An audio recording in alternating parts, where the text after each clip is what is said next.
अस्सलाम वालेकुम नाजरीन, मैं हूं शनीला अमार और आप देख रहे हैं हमारा यूट्यूब चैनल। नाजरीन, पाकिस्तान के जो साबिक वज़ीर आज़म है इमरान खान साहब, वो काफ़ी अरसे से, जब से आइनी तौर पे वो निकले थे अपने इक़्तिदार से, तो वो जलसे कर रहे थे, जुलूस निकाल रहे थे। धरना तो एक ही दफ़ा 25 मई को देने आए, नाकाम जो उनका जो था और उनको वापस जाना पड़ा था। उसके अलावा वो जो थे एहतजाज की कॉल दे रहे थे। अब फाइनली उन्होंने कहा था पिछले दिनों कि मैं किसी भी वक्त इस्लामाबाद पे चढ़ाई की कॉल दे दूंगा, और ज़्यादातर सबका कहना यही था कि जी ये चूँकि नवंबर में एक तैनाती हो रही है, उस तैनाती को रोकने के लिए इमरान खान एक दफ़ा अपना पूरा जोर लगाएगा कि मैं किसी तरह हुकूमत को डिस्टेबलाइज करूं और मैं इलेक्शन की तरफ मुल्क को लेके जाऊं।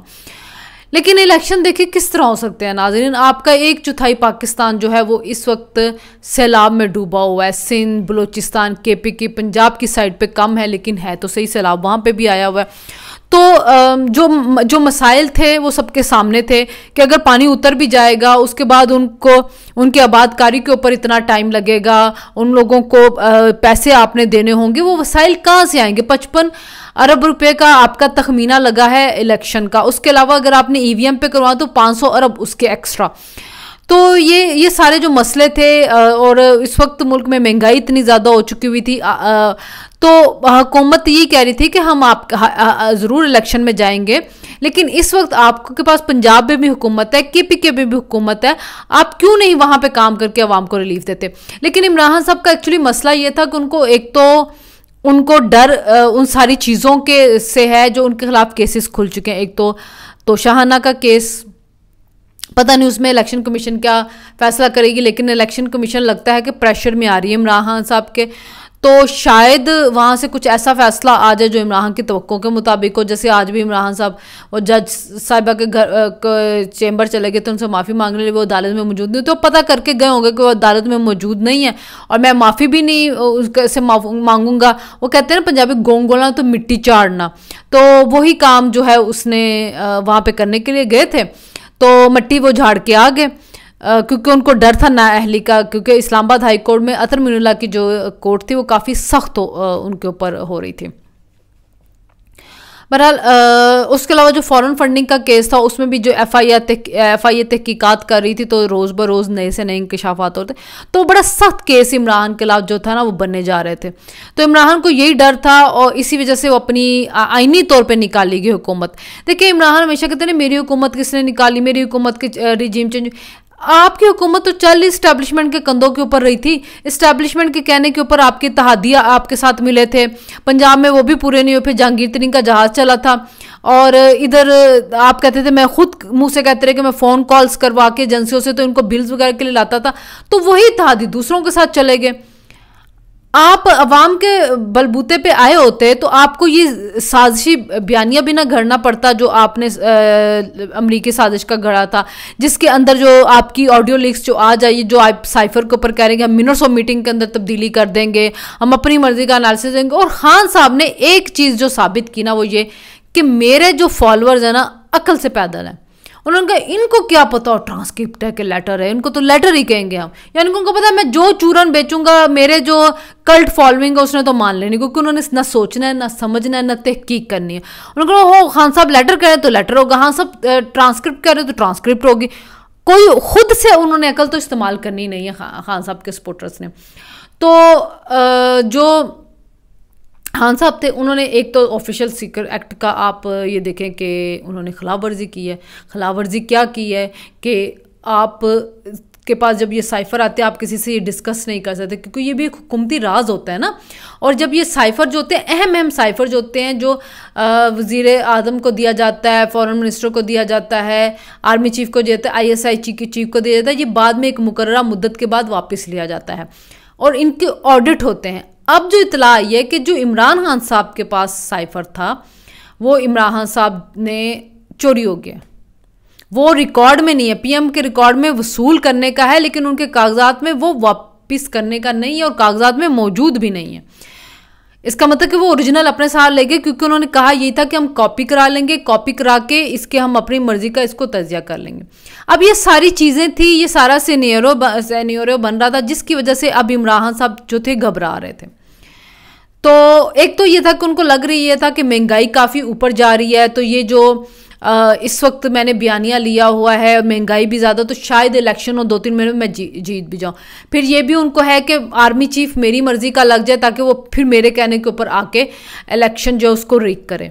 तो मेरिट की क्या बात करते हैं हम, पहले बड़ी दफ़ा कह जो वही 5 जनरल जिनके नाम देंगे जनरल बाजवा, उन्हीं में से आर्मी चीफ ने लगाना है, को वो शहबाज शरीफ ने लगाना है। कुछ शहबाज शरीफ ने घर से बंदा तो नहीं लाके आर्मी चीफ लगा देना कि आप मेरिट की बात करते हो। मेरिट आपका सबने देख लिया बुजदार वाला, सो मेरिट की बात करते हो तो आप भी अच्छे नहीं लगते। तो अब इमरान साहब ने 7 दिन की अंदर कोई एहतजाज की कह रहे हैं कॉल दे दी जाए, क्योंकि फवाद चौधरी ने भी ट्वीट कर दी है, शहबाज गिल भी कह रहे काउंटडाउन स्टार्ट हो गया। एक हमारे सहाफ़ी हैं हसन अयूब साहब, उन्होंने 5-6 दिन पहले ही कह दिया था कि 7 अक्टूबर की डेट सोची जा रही है इस्लामाबाद के ऊपर हमले की। इस्लामाबाद में भी जगह जगह कंटेनर रख दिए गए हुए हैं और इस दफ़ा इमरान के साथ ज़्यादा सख्ती होगी, क्योंकि पहले इमरान साहब को अदालत की तरफ से रिलीफ मिला था, लेकिन इमरान ने उसकी खिलाफ वर्जी की। ये पूरी फोर्स लगाने की कोशिश करेंगे, लेकिन लगता है कि परवेज़ इलाही जो है वो अब उस तरह इमरान का साथ देने की कोशिश नहीं करेंगे जिस तरह के वो खैबर पख्तूनख्वा वाले देंगे। तो सारा जोर जो ज़्यादा वो खैबर पख्तूनख्वा और कश्मीर की साइड से लगना है। कश्मीर का जलसा भी आपने देख लिया कि इमरान का नाकाम हुआ। तो आहिस्ता आहिस्ता जो इमरान के जलसे है, एहतजाज है, उसमें अवाम की शमूलियत की कमी आती जा रही है। आपने KPK के अंदर 4-5 हज़ार बच्चा जो है, 14-15 हज़ार बच्चा है, आपने उसको रख लिया है KPK के ख़जाने से सोशल मीडिया चलाने के लिए, जो बैठ के वहाँ पे आपके लिए ट्रेंड बना रहा है। लेकिन आप मुजफ्फराबाद में देख लें लोग कितने कम आए थे, आप इधर खैबर पख्तूनख्वा में 2-3 आपके जलसे, उसमें लोग बहुत कम आए, पेशावर में लोग बहुत कम आए, जेलम में लोग बड़े नाम थे। तो आहिस्ता आहिस्ता लोग जो है ना ये इस मनफी सियासत से तंग आते जा रहे हैं, क्योंकि देखें एक तो सैलाब ने लोगों को बड़ा परेशान किया, डेंगू बहुत फैल रहा है, बीमारियां हैं, लोग अपने मसलों मसाइल में फंसे, इसमें एहतजाज में उसमें आने की लोगों की में अब कैपेसिटी ख़त्म हो चुकी हुई है। फिर मेरे ख्याल में अब जो इसाक डार आए हैं, तो इसाक डार के आने के बाद जो रिलीफ है आवाम को वो भी मिलना शुरू हुआ। आज हमने देखा कि पेट्रोल की जो पेट्रोलियम मसनूआत हैं इनकी कीमतों में कमी हुई है, डीजल की वगैरह की, पेट्रोल की, मिट्टी के तेल की अच्छी खासी उनकी कीमतों में कमी हुई है। और इसाक डार साहब का दावा ये है कि जी मैंने 1 महीने के अंदर डॉलर जो है वो 200 पे लेके जाना है। तो जाहिर है जब वो डॉलर 200 पे लेके जाएंगे, आलमी मंडी में तेल कम है, तो वो पाकिस्तान को उसका रिलीफ मिलेगा। फिर जिन बैंकों ने आर्टिफिशियल तौर पे इंक्रीज़ कर दिए थे उसकी डॉलर की पेमेंट, LC जो थी खोल के महंगे दामों, उनके खिलाफ भी कार्रवाइयाँ शुरू हो गई हैं। फिर कहा यह जा रहा है कि FBR ने अपना क्वार्टरली जो टैक्स का हदफ है वो पूरा किया, तो इस वजह से पेट्रोल के ऊपर जो है वो इनकम टैक्स नहीं लगाया जा रहा, जो सेल्स टैक्स नहीं लगाया जा रहा जो लगाना था। IMF ने इसके ऊपर रियायत दे दी। तो बहुत सी चीज़ें जो है इकॉनमी में वो हो रही हैं और उसके इसाक डार के आने के बाद उसके समरात नज़र आ रहे हैं। तो मेरा ख्याल है कि अब जो इमरान की इंतशारी ये सारी सियासत है, अवाम की तरफ से उसको इतनी पजराई शायद नहीं मिलेगी। इसी वजह से उनके जलसों में भी तादाद कम है। उन्होंने 7 दिन के अंदर अब उन्होंने चढ़ाई कर देनी है इस्लामाबाद पे, या 7 दिन के अंदर उन्होंने एहतजाज की कॉल देनी है। ये अब चीज़ें आइंदा दिनों में जो है ना वो फाइनलाइज हो जाएंगी और हमारे सामने आ जाएंगी। लेकिन मुझे ये लगता है कि ये इमरान की बड़ी नाकाम कॉल होगी। अवाम जब उन्होंने इतना बयानिया बढ़ाया, लोगों को इतना जोश दिलाया था, तब वो अवाम को इस तरह से नहीं निकाल सके थे और राना सनाउल्लाह ने बड़ी अच्छी तरह से मैनेज कर लिया। फिर अदालतें बीच में आई, अदालतों ने कहा कि नहीं आप उनको जलसे की इजाज़त दे दें, और राना सनाउल्लाह ने फिर जब रास्ते खोले तो फिर इनके लोग इस्लामाबाद में आगे, जब उन्होंने आके फिर झाड़ियों को, दरख्तों को आग लगाई, पुलिस वालों के ऊपर उन्होंने पथराव किया और तोड़फोड़ वहाँ पे की, तो अब तो अदालतें भी अपने कंधों के ऊपर सवार होकर इनको इस्लामाबाद में आने नहीं देंगी। फिर नफरी इजाफी मंगवाई जा रही है। पंजाब ने अगर इनकार कर दे तो बलूचिस्तान से आ जाएगी, सिंध से आ जाएगी, और रेंजर्स तो होती ही वैसे भी वफाक के अंडर है। तो ये जो इस्लामाबाद पे चढ़ाई है, ये इस वक्त दफ़ा इमरान के लिए बहुत मुश्किल होगी। ये कोई इतना आसान टारगेट उनके लिए इस दफ़ा नहीं होगा पिछले दफ़ा की निस्बत। तो अब लीक्स खेली जा रही है, कभी वो प्राइम मिनिस्टर हाउस की लीक्स आ जाती हैं, कभी इमरान की लीक आ जाती हैं। प्राइम मिनिस्टर हाउस की जो लीक आई है बचकाना सी लीक्स हैं, उनके अंदर कुछ ऐसा भी नहीं है कि जिससे कोई रियासती जो सलामती या मफाद दाव पे लगे या किसी ने कोई फेवर लियो। जो मरियम नवाज का शो डाला गया, लेकिन उन्होंने तो पूछा और शहबाज शरीफ ने कहा उसमें कि मैं उसको समझा दूंगा, बता दूंगा, ये पॉसिबल नहीं है। यानी कि उन्होंने बताया कि ये रूल वगैरह है और हम रूल से हट के आपको कुछ नहीं देंगे।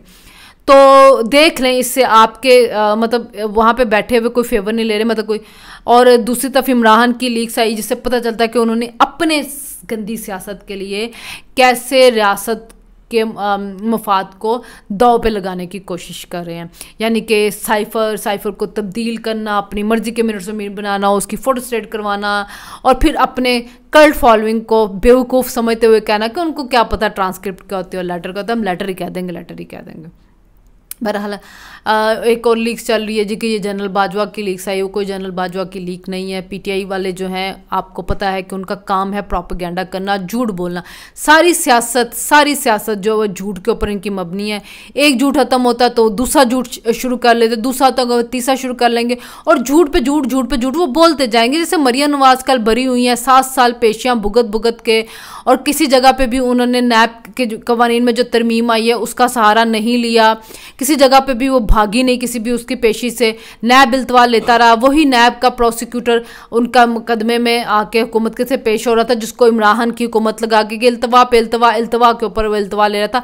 मरियम नवाज नहीं भाग रही थी, नैब भाग रहा था, लेकिन वो कह रहे हैं जी NRO 2 मिल गया है, मरियम नवाज ने नैब की तरमीम का फ़ायदा उठाया। झूठ, वही मतलब वही बयानियाँ जो वो घर आवे। तो इसी तरह जनरल बाजवा की भी एक ऑडियो निकाल दी है, जो पता नहीं कोई बता रहे हैं कि जी इमरान की वजह से फॉरेन पॉलिसी में जो नुकसान हो रहे थे, इमरान की वजह से चीज़ें कैसे मैनेज की जा रही थी, तो उस ऑडियो को जनरल बाजवा से लिंक किया जा रहा है। बहरहाल अभी आज का दिन कह रहे हैं कि मज़ीद चल लीक आने वाली हैं। फ्राइडे है, जो हैकर ने कहा था, तो पाकिस्तान में तो एक्सेस नहीं हो रही, बाहर के मुल्कों में हो रही है, वहाँ से आएगी। चले देखते हैं मज़ीद क्या लीक्स आती है, उसके अंदर से क्या निकलता है। बहरहाल इमरान की इसी ऑडियो लीक का तीसरा हिस्सा भी आना है और सुना वो भी बड़ा इंटरेस्टिंग होगा।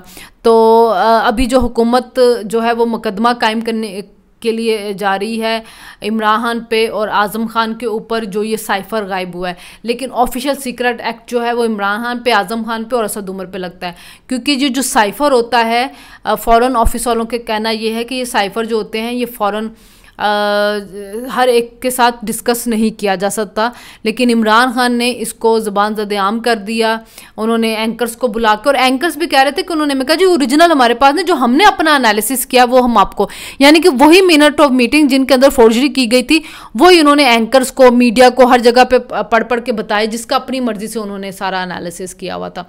तो ये फ्रॉड था जो अब हमारे सामने आई हैं लीक्स, उनको से साबित हो गया। कोई रजीम चेंज नहीं, कुछ भी नहीं था, सिर्फ एक फ्रस्ट्रेशन थी। और दूसरा ये था कि जब आप अवाम में जा रहे हो तो आपके पास बेचने के लिए क्या है, क्योंकि आपकी पुअर परफॉर्मेंस से आपके पास कुछ नहीं था, तो आपने एक बयानिया बना। और देखें कहते क्या थे, आज़ादी दिलानी है अमेरिका से, और उसके अंदर क्या कहते, अमेरिका का नाम नहीं लेना, अमेरिका का नाम किसी ने नहीं लेना। अब्बू से डर कितना लगता है, इसी वजह से तो आपने लॉबिंग भी वहाँ पे फर्म भी हायर की है कि जाके ताल्लुकात बेहतर करवा दें। तो देखते हैं कि जी वो ताल्लुकात आपके कितने बेहतर होते हैं और इमरान के आइंदा आने वाले दिन में कितने को झूठ बोलते हैं, कब तक को इस्लामाबाद पे चढ़ाई करते हैं और ये साइफ़र का ऊँट किस करवट बैठता है। जो इसके ऊपर मज़ीद अपडेट होगी हम आपको ज़रूर इन्फॉर्म करेंगे। अब तक की इजाज़त, इतना कुछ। अल्लाह हाफ़िज़।